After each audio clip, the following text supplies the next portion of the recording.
All right, what's up, everyone, and welcome to the next episode of Together Achieving Greatness. I'm Trevor Gooding, owner, lead coach here at Tag Performance and Nutrition, and your host here today. And another good episode in for you guys. Today, we are going to be talking all about how to organize your training to be an athlete for life. You know, at Tag, we're all about focusing on being an athlete for life, no matter what your age is, what your ability levels are. Everyone should be training like an athlete. I think it is the best way to train. And today I'm going to show you how to organize your training in terms of what comes first, what comes second, so on and so forth. But before we get into that, I want you guys to make sure you are subscribed to my page. So click the little bell icon below and like the videos if you are gaining information from them that you are using. And again, not all information is going to be useful to you. Again, pick and choose what works for you and apply it. Don't just take in information. I say this, I think, every episode, but apply that information. What's going to work for you? Try it out, test it out. But that is the key. So you're not just consuming information. You have to apply it to your life, to your training, to your nutrition, whatever it may be. But let's jump right into today's episode and organizing your training. Why is it important to have organization with your training? Because you need a plan. You need something to follow. If you don't plan, then you're going to fail. You don't have a plan, then you're planning to fail. That's a saying you've probably heard before. But you need to have a plan in place to kind of get you from point A to point B, each workout, each training session. And again, not all these are going to apply to every training session. There's going to be different ones that work for depending on what your goal is of each training session, and they should be specified to each training plan. But this is just a general outline of how to set that up in order to get the best results, be athletic, get the most out of each and every training session you are doing. Because again, this is not powerlifting template. This is not bodybuilding. I don't deal with that stuff. Yes, there's aspects of that sprinkled into this training, but this is training like an athlete, being an athlete, doing athletic movements, those types of things. And I feel that is the best way to train because it's going to help you feel better. You're going to move better. You're going to be stronger. You're going to be faster. You're going to have better balance, coordination, stability. And bonus, you're going to look better. You're going to need all that by training for an athlete, and a lot of that stuff is going to come with nutrition and sleep as well. But this is the training aspect that's going to help you get to that level and be an athlete for life. And an athlete for life doesn't mean you're playing your sport until you're 95. It just means you're able to move well for your entire life. You're not in a ton of pain. You get rid of those nagging aches and pains. It doesn't hurt to get up off the couch. It doesn't hurt to climb the stairs. You're not out of breath climbing up the stairs. You're not out of breath when you're playing with the kids or grandkids. You have the energy to get through the day. All these things that you're performing well in the gym, and you're performing well at work, in life, with your family, all these different aspects. This is all what being an athlete is going to be. An athlete for life, like the NWO, for life.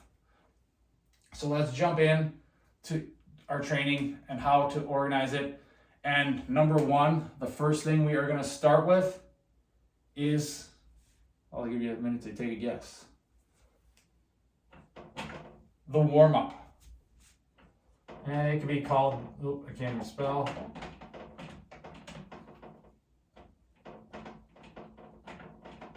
It can be called plenty of different things, warm-up, the potentiation, whatever you want to call it. But I think you should always be doing a warm-up. And the warm-up should be specific to your goal at training session. I'll do another episode breaking down a warm-up and what a good warm-up is. But what is included in a warm-up? Again, it's going to be things like soft tissue work, so foam rolling, RPR, so RPR drills where you're rubbing different spots. If you got questions on that, let me know. I can reach out and talk to you more about that. RPR, so mobility work a restorative exercise. So you can do controlled range of motion like cars with shoulders, neck, hips, those types of things. Restorative mobility drills. So if you got bad hips, bad knees, bad low back, just kind of getting, not necessarily, a lot of people call them correctives. I like to call them restoring because you're restoring a better range of motion, proper movement. You're restoring that rather than, I'm correcting something that's wrong. That just kind of has that negative connotation. But whatever you want to call them, you can include those in your warm up. And then it's kind of a brief summary of the warm up. Kind of just starts slower and you get faster, more general at the beginning to more specific of the workout. And as the workout or as the warm-up is progressing, you want to make sure you are firing up your central nervous system with something kind of explosive, high intensity, maybe like a med ball throw or a jump or a sprint, something like that, just to get you ready, get you fired up.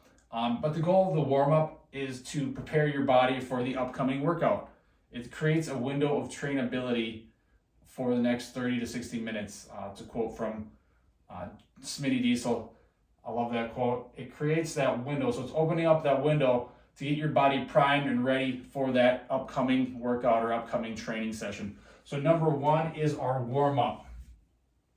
So then as we get into it, when we think of training, being an athlete, we want to do our most explosive or most demanding things first. So yes, the warm-up's not the most demanding, but that gets us ready to do the most demanding thing. So as we go down, you'll see as it gets more demanding to our central nervous system, our CNS. So number two is going to be speed work. So if you are doing speed work, so things like sprints are huge here. This is where you're going to be throwing in, you're going to be going fast because you want to be fresh. You can't get faster by doing a bazillion suicides or all these conditioning out that your sports coaches probably had you do back in the day, or probably still are doing today because they just don't know what they're doing. So to get faster, you want to train fast, and that is doing sprints, and that is making sure you're fully rested. So you are fresh at the beginning. The warm-up should lead you up to that, get you ready to go for your sprints. And again, you're not going to be doing sprints all the time, but this is just where they would go if you are doing them. So speed, getting faster, full rest. So an example would be, say, like for tomorrow, I'm doing acceleration tomorrow. I am working on, as we're winding up, leading into the preseason here for baseball season, going to be doing stealing stance starts for my 10-yard sprint. So I'm going to start like I'm stealing a base and go 10 yards. Sprint as hard as I can, accelerate through that 10 yards, rest for a minute. My rule of thumb that I've learned from people like Les Spelman is about 10 or 1 minute per every 10 yards you're running. So 60 seconds per 10 yards. So if you're doing sprinting 10 yards, rest a minute. 20 yards, 2 minutes. So simple. Again, you want to be fully recovered, fully fresh to hit these high velocity, high CNS, high nervous system exercises like sprinting. So that's number two, is your speed work. So if you are doing sprinting, and I think sprinting is the best exercise you can do. I've really gotten into it over the last year or so, really working on that. This is where your sprinting goes.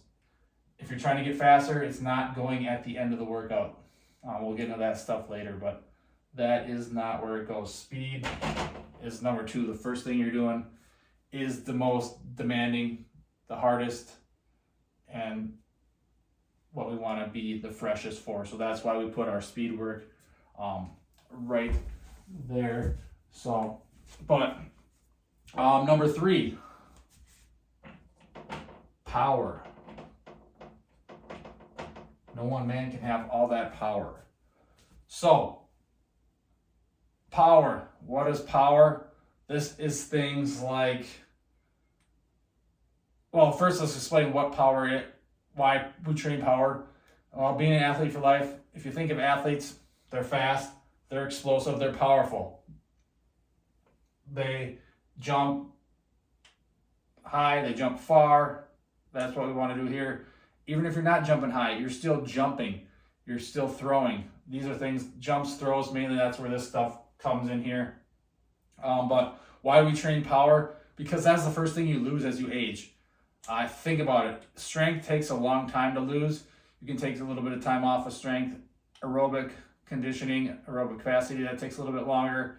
But power, that is the first thing you lose. So power is great for climbing up the stairs, or you're in the back of your truck, in the bed of your truck, you got to jump out and land without tearing an ACL or tearing a Achilles tendon or breaking your leg. Walking on the ice. Well, now we don't have much ice here in Wisconsin anymore, but you're walking on the ice and you slip, but you're able to catch yourself. A lot of times that's where power training is going to help you to be able to get back up off the ground, those types of things. This is what power is going to help you with. So again, power is things like jumps, throws. If you do Olympic lifting, that can be classified in here too. So that is power. Again, not quite as demanding as speed, but still very demanding, still very high intensity. And that's why we do this right after our speed work. Number 3 is power. Then we get into number 4, what most people lift weights, and it's probably attribute lifting weights to, is strength. So our strength work is typically going to be number 4. So strength work, this is your main movement. Think of your, obviously you're working on this to get stronger. So think of your compound movements, your squats, your hinges, your pushes, vertical and horizontal, pulls, vertical and horizontal, lunge work, all this stuff. Your main compound movement where you're working more than just like a bicep curl, which will come later, which will come next actually. So, but compound movement, so you're squatting, you're using your entire body. You're deadlifting, you're using your entire body. So this is where we're building strength in our body through these different movements. Yes, there's these main movement patterns, but there's a bazillion different exercises and variations that you can do. Again, you don't need to change them up all the time. Find what works for you, progress that, master that movement, and then gradually get stronger, add weight to the movements, and you will see your strength go through the roof. So strength is number 4 on this list, which again, strength is not just going to build strength, it's also going to help you build muscle. It's also going to, especially if you're a younger lifter or a new lifter, it's going to help build these other things as well, speed and power. But strength is fundamental. You need to get stronger. Strength is going to help you in so many aspects of life, not just in the gym. It's going to help you picking up your kids, putting things away in the kitchen, carrying groceries, all these different things that it bounces, like all this training stuff expands into other aspects of your life. And that's why I think training like an athlete is the best way to train, because it does help in so many other aspects of life that you don't even think about, not just making you look good. I mean, that is one side effect, but there's so many other ones as well. So you're going to feel better, you're going to move better, better mood, better energy, all that good stuff. But number 4 is strength. Then we get into the 5th one, which is our accessory movements. How do you spell accessories? Got it over there in my notes. I think that's right. If not, whatever. I'm not a grammar expert. So accessory work. So this is the things that support our strength training. So think, do 1 or 2 strength movements, and then do some accessory work. So this could be more isolation exercises. It's going to help you. This is where we want to work on our muscle building. So a lot of times this is our pump work is going to be in here. So things like isolation. You can even do compound movements in here, but they're just not necessarily strength. The rep might be a little bit changed up, the rep ranges, Just focus more on building muscle and building hypertrophy, because more muscle is going to help you burn fat. It's going to help you, again, look better, feel better, improve joint health, tendon health, all that stuff. So make sure, so again, isolation movements, think of that in here. Again, you can use compound movements like lunges, step ups, those types of things. Isolation movements, biceps, tricep curls, or bicep curls, tricep press downs, that type of stuff. So that is one thing that goes in here. Our accessory movements, these things are all supporting our strength movement. So if you're doing an upper body day, if your main strength movement was a floor press, then some accessory movements you might do, some pulling motions, some rows, maybe some shoulder work. Finish up with biceps and triceps. Who doesn't like to do arms? So this is your accessories. Again, these are going to support your strength work, but they're not as demanding. They're very low on the CNS scale. It's not going to physically drain you. Yeah, you might feel a little sore. That's a lot of where the soreness is going to come in from this type of work, because you are, a lot of times you're doing more repetitions and kind of looking for more of a pump and that type of thing. So accessories, they benefit, they help the strength, but they are not very demanding. They're lower on the CNS intensity scale. So then we would go to number 6, which is kind of the finisher of the actual workout, if you're going to do it, is conditioning. And this is if you're doing it on the same day as your training. A lot of times you can split it up, put it on a different day if you're doing it, if you're doing conditioning. But conditioning goes at the end if you're doing it all in the same session, because conditioning is not as high a priority as these other things. It's kind of think of things like your finishers, maybe you're doing some metabolic finishers, maybe some kettlebell swings or some airdyne sprints to finish out your workout. You're not as fresh, you're going to be a little bit more tired, and that's where we're working on ramping up that heart rate, depending on, and there's so many different types. You could do alactic, you could do, why am I drawing a blank now? You can do your aerobic conditioning, which is low intensity, and then your glycolytic, so which is that middle ground, which is, and I can do a different video on breaking down these each, but there's 3 different conditioning types for our energy systems in our body. So that anaerobic, think of that as your quick short burst, 5 to maybe 15 seconds, if that. This is where HIIT comes in, but most of you people do HIIT wrong. Most of these group classes are not actually HIIT training. HIIT is 5 to top end, probably more like 5 to 10, 5 to 12 seconds of all out, all intensity work, and then a good quality rest. You're not getting fully recovered on that, but you're getting enough recovery to be able to go another good high intensity bout. Glycolytic, that's more like in that 30-second range of tough work with still a good quality amount of rest. And aerobic is just low intensity. Think of sled walks,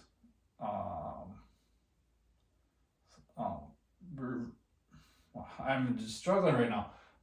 Sled walks, reverse sled walks, backward sled walks, those types of things.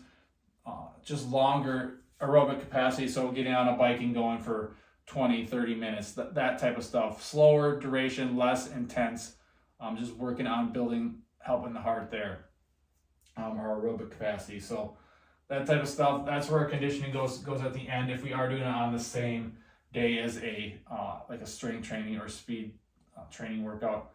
But again, a lot of times, all this other stuff is going to help with your conditioning. I think a lot of times conditioning is overdone, especially with group classes, with all these people trying to do that. But again, honestly, the best conditioning for most people is just going out and walking more. And again, you can do that at any time with that. But again, a lot of times conditioning will be its own separate day too. So, but again, if you're doing it on the same day as your strength training, it goes there at the end. And then we get into our last thing. Number 7 is, I call it a cool down.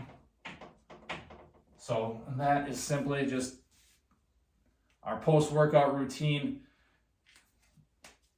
So you can do some more soft tissue work. If you want to do static stretching, this would be where to put that in. Again, a lot of times static stretching is not necessarily the reason why you're tight and things like that. A lot of times that's just because you suck at moving. You got bad compensation patterns. You don't breathe right.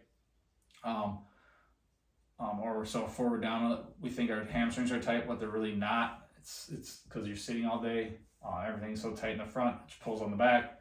But cool down, soft tissue work again, stretching, mobility work, and breath work. Parasympathetic breathing, last thing you should do with your training sessions, get on your back, feet up, work on breathing. Good deep inhales in through the nose, exhales out through your mouth. It is important. It will get you, because if you're training hard, your heart rate is going to be up. You're going to be wired in that sympathetic state, that fight or flight. We don't want to be there. Most people are there too often right now anyway, because we're so stressed out from work, family, you got too many things to do, financials are all messed up, you're worried about all this other stuff, and you're stressed out. So your heart rate is always high. We don't want to be there. We want to be down in that parasympathetic, that rest or digest state. And this is where parasympathetic breathing comes in. One of the best techniques is box breathing. So again, on your back, feet up on a couch, on a bench, arms spread out. Inhale in through your nose, 3 to 5 seconds. Hold it at the top there, 3 to 5 seconds. Exhale through the nose, 3 to 5 seconds. Hold your breath at the bottom there, 3 to 5 seconds. And just do this. 2 to 5 minutes is a good start. It's a lot tougher than it looks. So, you might not be thinking, oh, breathing, I breathe all the time. No, most people suck at breathing. We're mouth breathers, we're chest breathers. You gotta learn to breathe through your nose. That's the best way to breathe, nasal breathing. So that is how to finish it out. And why do a cool down? Obviously, yes, to get our heart rate back down and to get us ready to start recovering. And ultimately, this is the start of a pre-workout for our next workout, which could be the next day or the next couple days, whatever you have that scheduled. But this is going to get you ready for that next workout. So your cool down is important. So again, 7 steps, an organization. Start with your warm-up, your speed work, power, strength, accessory work, conditioning, and then your cool down. So this is kind of how a general all-in. This can change up a little bit if you're doing like contrast training, which I'm starting as I'm getting ready for the baseball season. So my strength and my power, I'm going to be doing like a lot of times it'll be a strength exercise followed by a power exercise. That's contrast training. Again, that's more advanced. If you're newer, don't even worry about that. But this is just a general outline. It's not always going to be this exact way. Schedules get in the way, life gets in the way. But, one other thing I want to touch on is if you are an athlete in season or playing a sport, or even in the off season too, and you're just working on technical sport ability, like swinging a bat, throwing, basketball, going and shooting basketballs, that type of stuff, football, wideouts, running routes, things like that, that would go right in here after speed work or sports skill.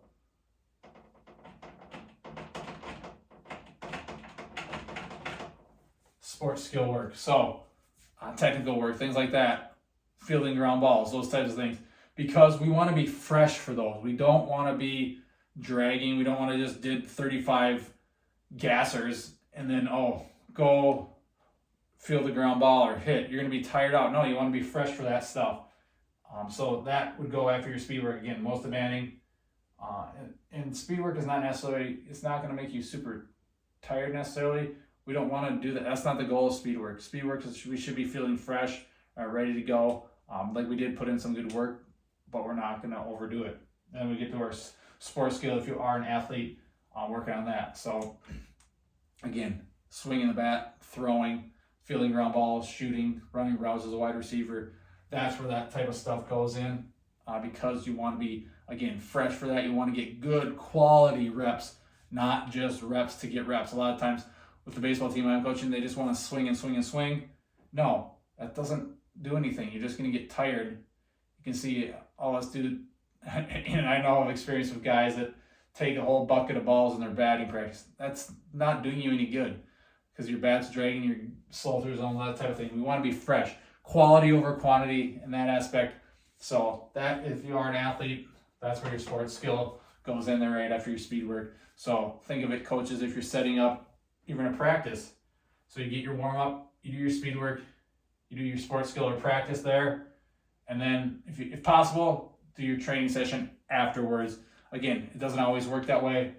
If you got games or whatever, you might have to do this, but again, a high intensity day, boom, there's a good way to train like an athlete. That is a good breakdown on how to organize your training. If you guys have any questions on that, feel free to let me know. Comment below the video or send me a, I guess you're not going to be sending me a DM. I don't think you can send DMs on YouTube, but you can send me an email, trevor@tagpn.com. That is TREVOR at tag.